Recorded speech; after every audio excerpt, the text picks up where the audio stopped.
Bonjour à tous. Alors vous avez tous vu le titre. Est-ce que le mâle alpha est amené à disparaître? Est-ce que le mâle alpha, l'homme, est en danger, hein? C'est ça. Alors on va déjà d'une part parler de chiffres, de ce que disent les scientifiques. Ensuite on va voir l'impact que ça a sur le plan physiologique, psychologique, sur le plan de la santé, les causes, de quoi ça vient. Pourquoi il y a justement cette baisse de testostérone notamment, mais pas que.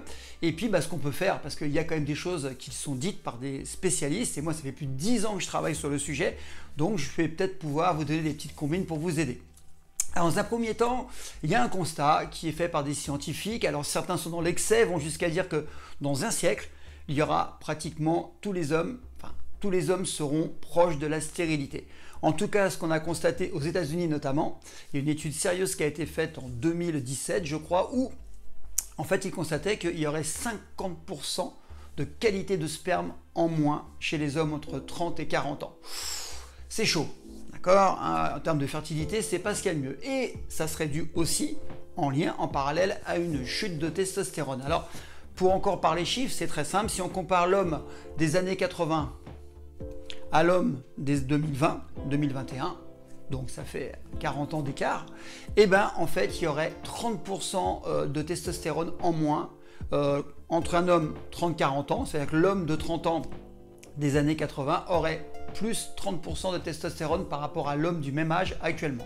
Et c'est encore plus flagrant chez les gens de 55-60 ans, donc les gens de mon âge, où là il y aura un écart de 50%. C'est-à-dire qu'il y aurait 50% en moins de testostérone par rapport à l'homme des années 80. Alors vous allez voir que c'est multifactoriel, mais vous allez voir que ça a un impact.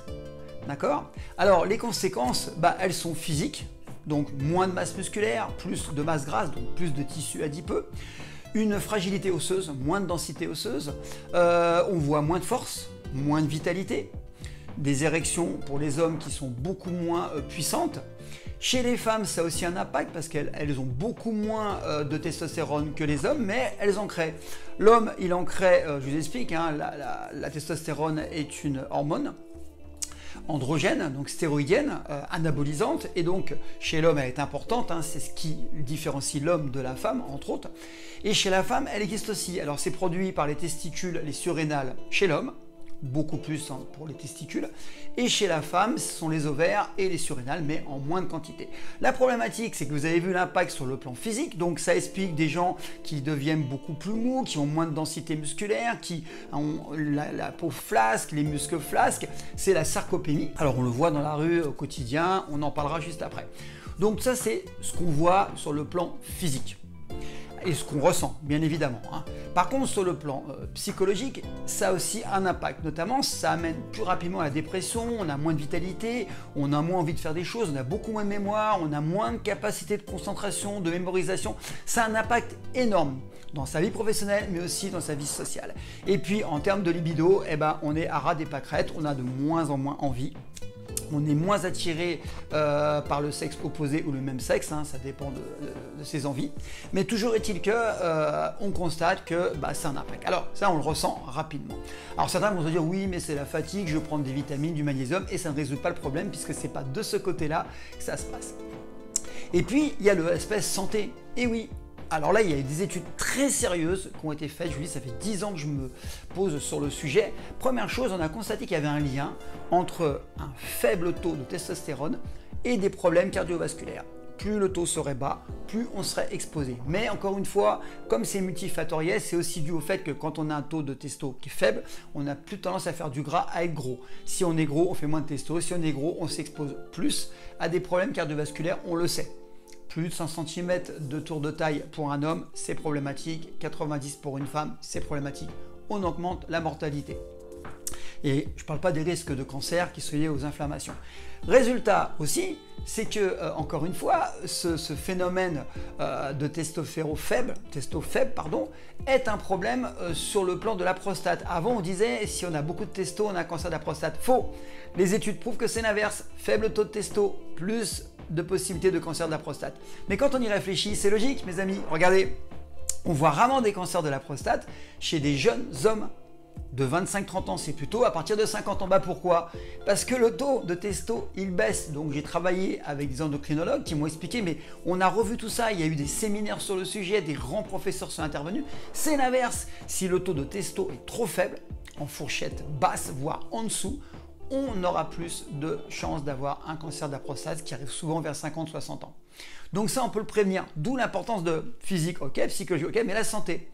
Après, il y a d'autres choses. On a vu que ça accentuait les possibilités de tension artérielle, de surcharge pondérale, de problèmes de diabète. En fait, vous avez vu que c'est un impact énorme sur la santé. C'est pour ça que beaucoup maintenant de médecins, en médecine fonctionnelle notamment, se penchent sur l'environnement hormonal. Comme moi, je le fais depuis longtemps. Eux, ils le font du côté scientifique. Moi, je le mélange scientifique-terrain et je constate que c'est vrai. Le but, c'est de vivre le plus longtemps possible en meilleure forme. Moi, j'ai la patate. Mais j'ai des élèves qui ont encore plus la patate que moi, qui sont plus âgés. Simplement parce que justement, ils ont mis en place des process pour aller mieux plus longtemps. Alors là, on a vu ça. Alors les causes, elles sont très simples. Je vous ai dit, l'obésité. Parce que quand on est en surcharge pondérale, même pas forcément très importante, qu'est-ce qui se passe? Les graisses, les cellules graisseuses, les graisses viscérales et d'autres cellules graisseuses qui stockent au niveau de l'abdomen, c'est pour ça que le tour d'abdomen trop important, c'est problématique, en fait elles convertissent la testostérone en oestrogène, en hormone femelle.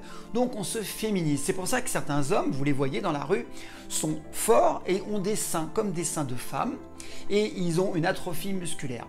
Donc qu'est-ce qui se passe? Vous êtes certains, sans faire de bilan sanguin, qu'ils ont un taux de testo très faible. C'est pas moi qui le dis, c'est la science. Et moi je l'ai constaté sur le terrain encore une fois. Donc ça c'est un problème. Ensuite, il y a d'autres choses. Le fait de prendre beaucoup de sucre, des sucres à indice glycémique élevé, plus de 50. Qu'est-ce qui se passe? Vous avez des pics d'insuline. Le pic d'insuline, le problème c'est qu'il fait chuter la testo. Le pic d'insuline le soir en mangeant du sucre, qu'est-ce qui se passe? Vous faites moins d'hormones de croissance la nuit. Tout ça, ça va ensemble. Hormones de croissance, testo. Du coup, vous plombez votre système hormonal. Donc la nuit, vous ne sécrétez pas, comme vous devez le faire, des bonnes hormones pour avoir la pêche en se levant le matin et pour rester jeune. C'est ça, cette hormone de jeunesse. La testo permet de rester jeune.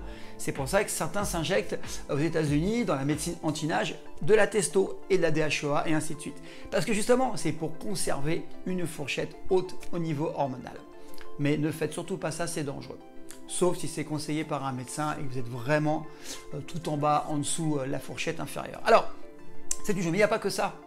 Il n'y a pas que ça. En fait, les causes, c'est le stress. Le stress fait monter le cortisol. Du coup, la testo, elle descend. C'est vase communicant. Le cortisol monte, l'hormone du stress, la testo descend. C'est pour ça que les gens très stressés n'ont plus de libido et se sentent pas bien, fatigués, ainsi de suite, parce que justement, ça plombe la testo. Ils sont pas du tout en mode guerrier, ils sont en mode lymphatique et ça, c'est un problème. Et ça, on le ressent et c'est pas le magnésium, c'est pas les vitamines A, B, C, ce que vous voulez qui va changer la donne, c'est votre environnement hormonal. Croyez-moi, je l'ai vu au quotidien sur le terrain et j'en ai parlé avec des scientifiques, c'est flagrant. Après, il y a d'autres choses, tous les pesticides qu'on peut avoir, tous les produits polluants, le fait qu'on ne s'expose plus au soleil.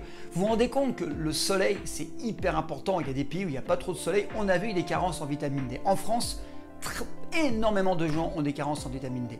On vient de découvrir qu'avec le Covid, que les gens qui étaient malades, qui étaient en réa, avaient souvent des taux de vitamine D très faibles. Moi, j'en consomme régulièrement. J'en consomme en complément alimentaire. Je m'expose quand même pas mal au soleil, pas trop, parce que j'ai pas envie de choper le cancer, mais je m'expose. Et j'ai dit à mes élèves, exposez-vous. Pourquoi? Parce qu'on a vu qu'en augmentant, par exemple, son taux de vitamine D, la testo augmente. Par exemple, quelqu'un qui est déficient et qui prend 3000 unités de vitamine D par jour, va avoir son taux de testo qui va augmenter de 15 à 30%. C'est énorme. Eh ouais, et ce que vous ne savez pas, c'est qu'il y a d'autres compléments alimentaires qu'on a dans les aliments qui peuvent vous aider à monter à 70%. Si vous restez jusqu'au bout, je vous en parle. Alors, on a vu les causes, il y en a énormément d'autres. Le fait que les testicules soient souvent coincés avec un jean serré, un slip serré, à la chaleur, exposé à la chaleur, l'ordinateur sur les genoux, tout ça c'est mauvais. C'est pour ça qu'il faut prendre des douches froides, des bains froids, régulièrement il faut rafraîchir les testicules. Mes amis, et surtout les garçons et mesdames, messieurs, faites en sorte qu'il y ait les testicules au frais. Je vous explique pourquoi. Plus de fertilité, plus de testo. La douche froide l'a prouvé, les bains froids l'ont prouvé. En fait, les testicules sont à l'extérieur du corps, ce n'est pas hasard. C'est parce qu'elles doivent avoir une température inférieure de 1 à 2 degrés, plutôt 2, par rapport à la température corporelle. Elles doivent rester au frais pour fonctionner de manière optimale. Donc le fait d'avoir les testicules toujours au chaud, serrés font que ça va favoriser la non-fertilité et surtout un taux de testo très faible. C'est pour ça que des gens ont inventé le bain dérivatif. Il s'agit de mettre des poches de glace très fraîches sous les testicules dans le slip ou de s'exposer à des bains. C'est pas très pratique, c'est mieux avec des plaques. Enfin, c'est pas le sujet, mais ça prouve bien que garder les testicules au frais, c'est excellent pour votre santé. Alors ça, c'est les causes. Maintenant, on a vu les conséquences, les causes, qu'est-ce qu'on peut faire? On peut faire plein de choses. Et en fait, ce qui est marrant, c'est que ces petites choses, bout à bout, vous faire monter votre taux de testo très rapidement. C'est comme ça que j'ai mis en place ma formation Testo Power, où je prouve qu'en 30 jours, on peut exploser sa testo. Et oui, et ça, il faut le faire dès le plus jeune âge. Il ne faut pas attendre d'avoir 60 ans pour monter graduellement. Parce que c'est pas magique, c'est pas le lendemain qu'on passe comme ça de 0 à 100. Tout se fait naturellement, c'est le corps qui va la produire. Alors, qu'est-ce qu'il faut faire? Déjà, première chose, je vous l'ai déjà dit, et les chercheurs vous l'ont dit, il faut pratiquer des sports intenses. Musculation avec charge relativement lourde, intense, ou du fractionné, du HIIT comme on sait. Pourquoi? Simplement parce que vous allez créer un stress, il va y avoir une réaction hormonale d'anabolisme. Si vous faites des séances trop longues, pas assez lourdes, pas assez intenses, vous allez cataboliser, vous allez fatiguer, vous allez chuter en testo. Si vous faites des séances bien calibrées, d'accord, je vous l'ai déjà dit, vous allez monter en testo et en hormones de croissance. On le sait avec le fractionné, on le sait avec la musculation. D'accord? Par contre, les séances à rallonge, c'est l'inverse. Ça, c'est une chose. D'accord? Le cardio, trop de cardio, ça tue la testo. Ça aussi, ça a été prouvé par plein de scientifiques. Après, il y a l'alimentation.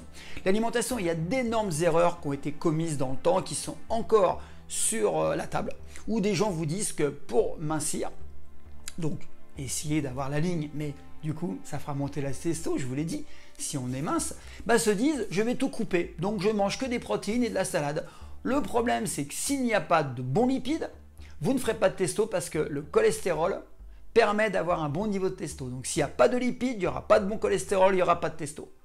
Toutes les graisses ne sont pas mauvaises, il faut de la graisse. C'est important. Ce qui fait grossir, ce n'est pas le gras, c'est les sucres, notamment les sucres rapides à plus de 50, indice glycémique de 50, mais ce n'est pas les sucres à faible indice glycémique, c'est les sodas, c'est le chocolat, c'est des gâteaux, c'est les choses comme ça. Par contre, si vous prenez ce qu'il faut, des légumineuses et autres féculents et ainsi de suite, en fait des bons glucides, vous allez avoir ce qu'il faut sur le plan de la testo. L'erreur commune, c'est de couper les graisses. Ça, c'est une erreur monstrueuse. Même si vous faites une sèche en musculation, ne coupez pas les graisses, c'est catastrophique. Alors, l'exemple est classique. Moi, j'ai des élèves qui font des régimes de fou. Bon, après, quand ils me voient, il n'y a plus de régime, il y a rééquilibrage alimentaire. Le régime, c'est surtout pas ce qu'il faut faire. Et puis, ils se mettent à fond dans le sport. Donc, qu'est-ce qui se passe? Ils courent. Avant de me voir, bien sûr, après ça s'arrête, je leur dis arrêtez tout ça. Et puis ils voient qu'au début ils perdent du poids, ils perdent plus de poids. Ils sont fatigués, comme ils font une restriction calorique, ils mettent le corps en famine, qu'est-ce qui se passe? Ils catabolisent, ils perdent du muscle, ils sont fatigués, ils sont en carence, ils n'ont plus la pêche, des fois c'est burn-out, et plus de libido, il n'y a plus rien qui marche. Simplement, ils ont flingué leur système hormonal. Quand un culturiste fait une sèche, il flingue son système hormonal, il le sait, ça va durer qu'un certain temps, plus de libido, plus de force, il n'est pas bien, il est un peu dépressif. Parce qu'il met son corps en famine, il est en sous-alimentation. A l'inverse, si vous suralimentez votre organisme, donc si vous mettez trop de sucre, une fois que les réserves glycogéniques de votre corps, les muscles et le foie sont remplis, pas la peine de se surcharger, ça va faire du gras. Le corps aime faire du gras parce qu'il pense, comme à l'ancien temps, qu'il fait des réserves si jamais on le met en famine. Donc le problème, mes amis, c'est que pas assez catabolisme, plus de production de testo, trop, on fait du gras, plus de production de testo. Il y a un juste milieu et c'est facile, je vous promets, à suivre. On ne rentre pas dans des calculs, dans des grammages, dans des comptages de calories, de points. C'est pas vrai, c'est hyper facile. Il y a des règles simples à mettre en place. Alors vous avez que l'alimentation très important. Après il y a les compléments alimentaires. Quand on voit que 3000 unités, 3-4000 unités de vitamine D permet de monter de 20 à 30% la testo, quand on voit que le zinc, la plupart des athlètes, surtout ceux qui courent, ceux qui transpirent beaucoup, perdent du zinc. Le zinc, si vous faites une complémentation qui est juste à ce que vous devez avoir, vous pouvez monter jusqu'à 70% en testo. Donc rajoutez zinc plus vitamine D, déjà, pas compliqué de prendre 2-3 gélules par jour. Vous allez remonter en testo. Déjà, dans les 15 jours, c'est automatique. Sauf que ce n'est pas suffisant.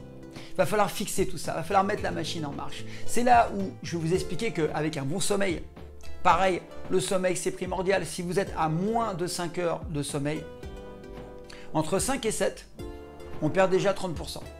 Moins de 5, on peut arriver jusqu'à 40-50% de sommeil en moins, voire 60% pour les plus âgés. C'est énorme. Donc si vous mettez bout à bout, vitamine D, un bon sommeil, bonne alimentation, un peu de musculation 3 fois par semaine, vous allez monter. Mais le truc, c'est comme en musculation, quand on va sur YouTube, on dit ouais, super exercice pour les épaules, super exercice pour le dos, bien pour les cuisses. Ça, c'est des choses qui sont chopées à droite à gauche. Mais si vous n'avez pas un concept, si vous n'avez pas une structure, si vous n'avez pas une méthode très simple, il faut qu'elle soit simple, qu'elle soit facile à mettre en place, qu'elle ne soit pas contraignante. Si vous ne mettez pas ça en place, ça ne marchera pas. Si vous chopez, je prends un peu de zinc, je prends un vitamine D, je fais un peu de musculation, ça ne marchera pas. Il faut une méthode. Pourquoi je vous dis ça? Souvent on me dit Franck, il est scolaire. Sauf que dans ma vie, j'ai toujours été structuré et surtout j'ai toujours visé l'optimisation. Et en fait, avec ma méthode que j'ai mis en place, mais qui est simplement des recherches, je n'ai rien inventé. Dans ma vie, je n'ai jamais rien inventé, j'ai observé, j'ai réfléchi, j'ai rencontré des gens qui savent, des docteurs notamment, des endocrinologues, j'ai fait des recherches et j'ai testé. Je passe mes journées à tester sur des gens, sur moi dans un premier temps et sur des gens. Et quand je vois que 100% des gens réagissent, je me dis mais je ne peux pas réserver cette formation, mes connaissances qu'à ce type de personnes, qu'à mes élèves. Pourquoi les autres n'auraient pas le droit d'accéder à l'information? Donc voilà l'objet de mes vidéos sur YouTube. C'est pour ça, essayez de partager un maximum, likez, commentez, partagez, surtout abonnez-vous aussi. Parce que vous allez toucher le maximum de personnes et c'est gratuit. Et quand les gens vont prendre conscience qu'ils peuvent changer leur vie, qu'ils peuvent avoir une vie beaucoup plus sereine, une vie beaucoup plus dynamique, beaucoup plus de vitalité, plus de libido, plus heureux.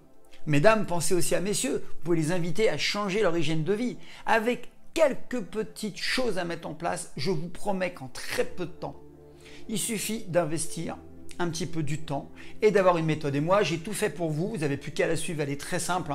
Des centaines de personnes suivent Testo Power et me disent mais c'est fou, ça fonctionne. Bah oui, c'est basé sur des règles physiologiques. Donc mes amis, pensez bien que, à mon avis, si on continue comme ça va pas bien se passer pour l'homme. Et la femme, parce que je dis elle a de la testo. L'humain est en train de s'auto-détruire entre la cigarette, les polluants, le sucre, ainsi de suite, et on laisse faire.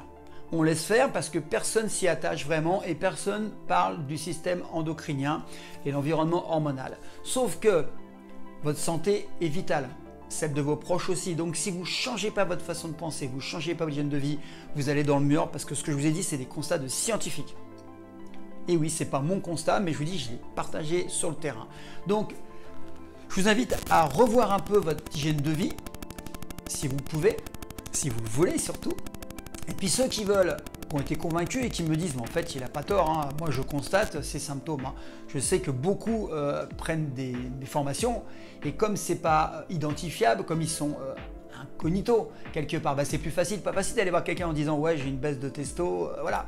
Il y a des tests dans mes formations où on voit qu'on est un rat des pâquerettes, mais on peut rebondir, sauf des cas extrêmes où on est vraiment en bas, en dessous la fourchette basse. Souvent les gens sont entre la fourchette basse et moyenne, sachant que les laboratoires ont baissé le seuil parce que malheureusement beaucoup de gens ont un taux de testostérone.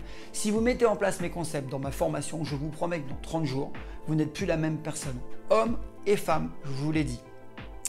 Donc je vous souhaite une bonne journée. Si vous souhaitez tout de suite réagir et vous dire dans un mois qu'est-ce que ça me coûte, du temps, c'est tout. Et puis un petit peu d'investissement. Je peux avoir un corps différent, une vitalité différente, je peux être plus performant en sport, plus performant en entreprise, plus performant au lit, plus performant à la maison. Bah faut y aller, hein. Moi si on me dit qu'il y a une petite gélule là qui me permet d'être plus heureux et que je suis malheureux, je vais la prendre, hein. Voilà, maintenant c'est à vous de jouer, encore une fois, moi je ne peux pas passer à l'action pour vous. Prenez soin de vous, on vient de parler de santé et puis ça se passe en dessous si vous voulez bouger dès maintenant. À bientôt, ciao.